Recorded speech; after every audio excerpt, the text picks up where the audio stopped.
Good morning, everyone. How are you? I see we've got a couple early birds today, like we always do. I see you, Sly. Good morning. I see you, Renee from Reno. Good to see you this morning. Good morning, Laura. And of course, good morning, Moxina One. Good morning. Hey, Chris Anderson's back from the Anderson Report. I can't wait to hear about his travels soon. He had a really cool event up there and a comic book signing and really cool stuff. Who knew how many talents he had? Good morning, Lori. How are you? Real quick, let me catch my breath. Good morning, John. How you doing? Anderson is back in town.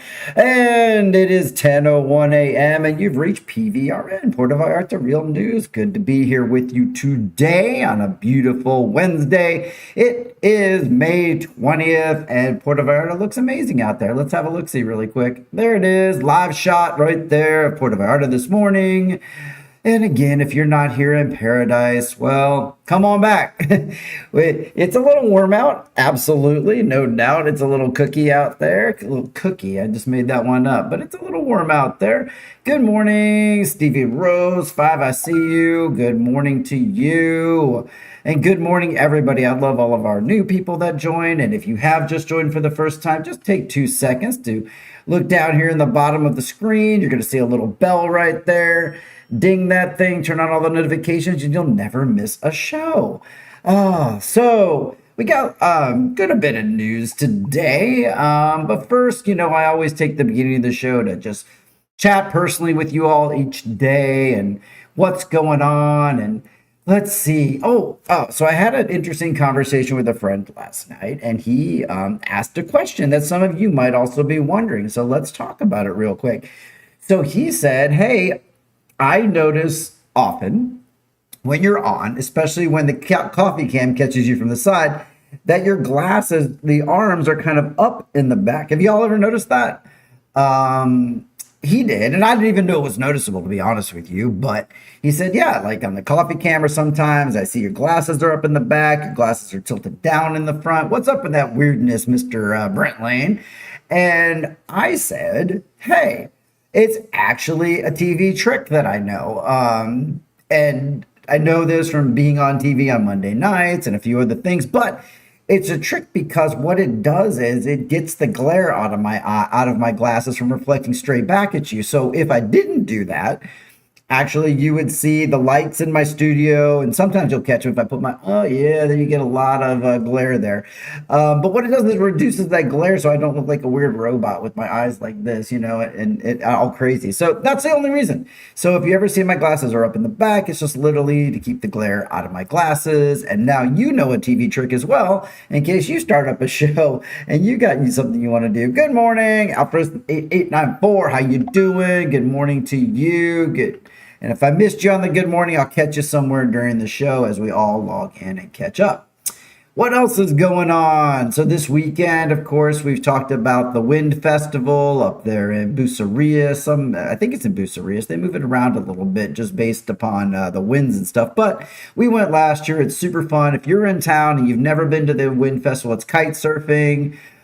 They're flying up there on these kite boards and going off. And there's even a day of the very first freestyle. I'm not sure which day that is right off the top of my head. But we will definitely be out there for the kite surfing this weekend. And it's going to be fun. Absolutely. Also, as you know, again, I do the TV news on Monday nights, and I really do that as a service to the community. I don't get paid, but every now and then CPS Media is nice enough to offer me a little something. And this time around, they tossed us a Michael Bublé concert tickets. So we're going to be out at Michael Bublé on tomorrow night at Vedanta World. I've never even been to Vedanta World. How crazy is that? Other than for the Mexico Open. I don't know if you guys have been out to Vedanta World. Have you seen a show there? Did you go see Lionel Richie back when it was there? And if anybody's going to be at Michael Bublé, let me know in the comments, and maybe you'll have a chance to say hey, and we'll click our mugs. And speaking of clicking our mugs, what is that I hear out in the distance? Do you hear that? Yes. It's coffee time. Let's do it. Yes.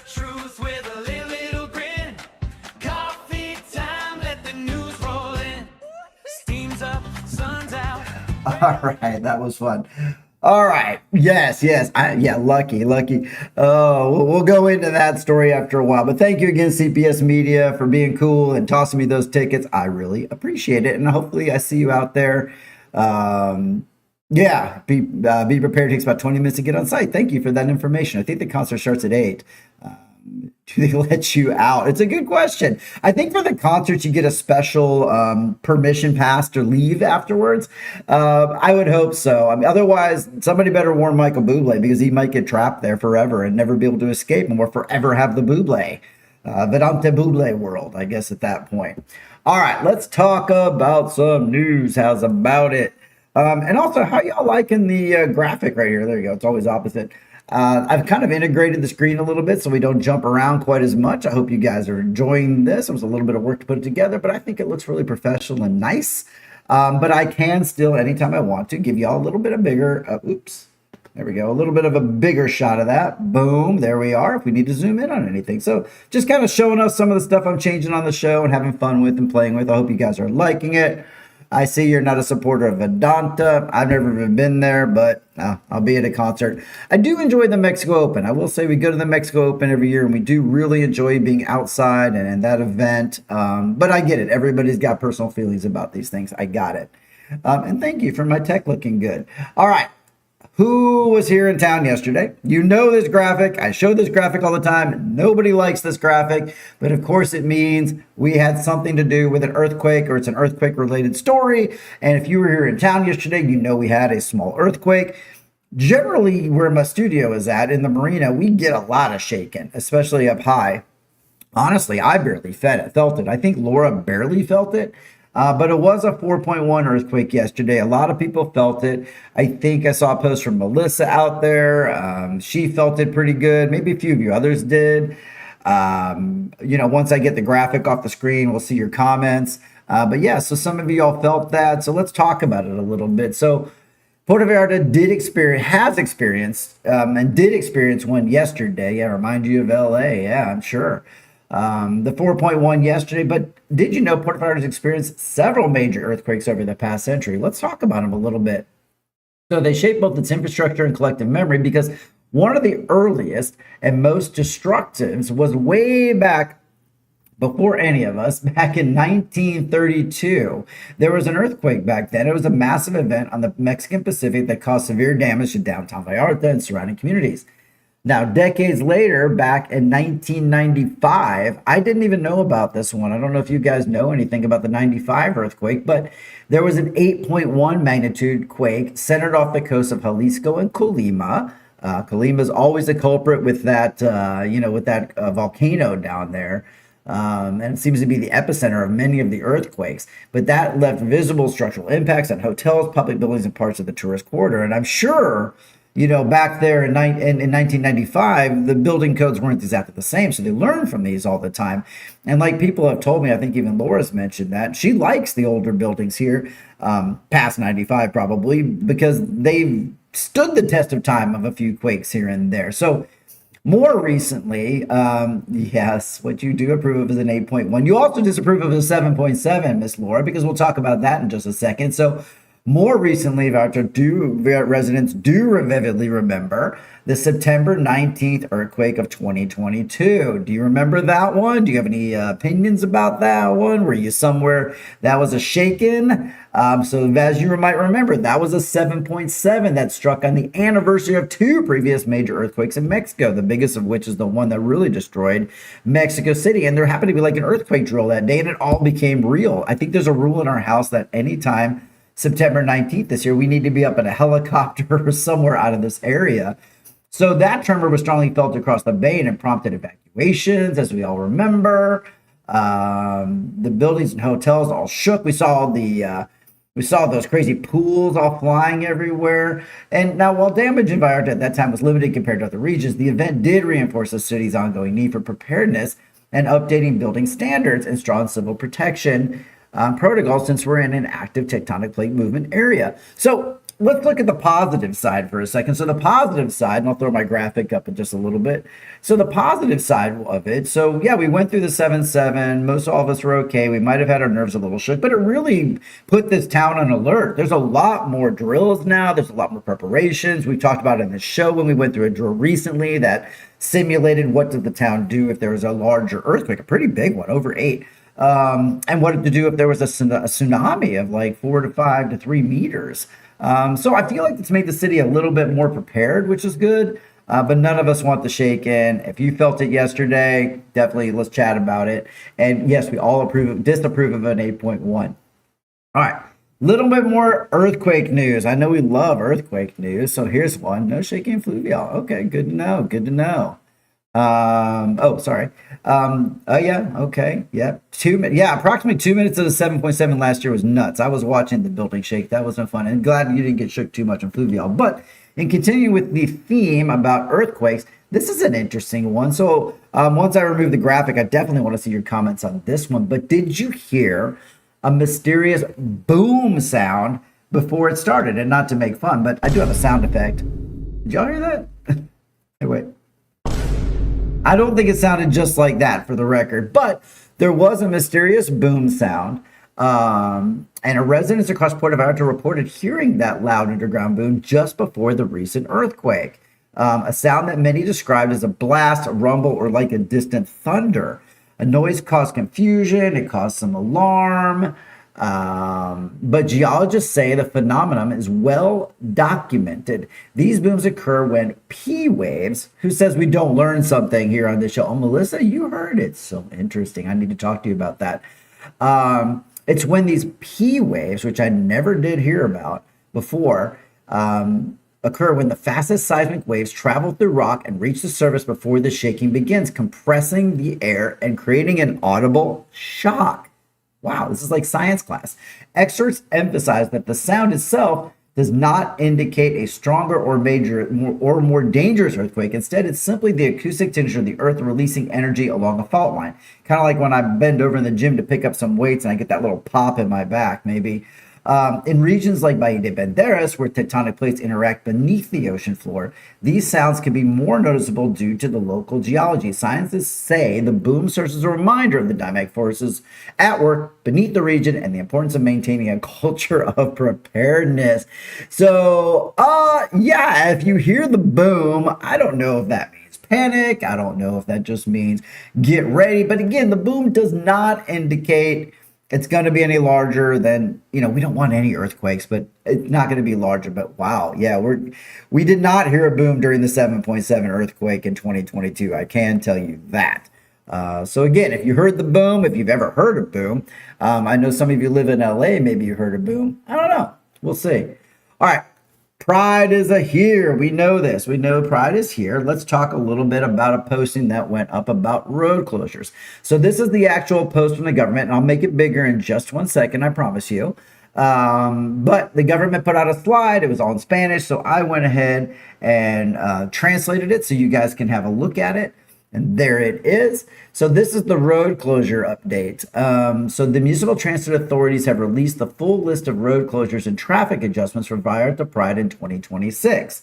Okay, so which is this year carries the theme, the new era of very Mexican pride. That's translated from Spanish, of course. The week-long celebration will bring thousands of visitors to the city, and officials say the closures are designed to ensure safety during the parades, concerts, and cultural events across the downtown area and the Romantic Zone.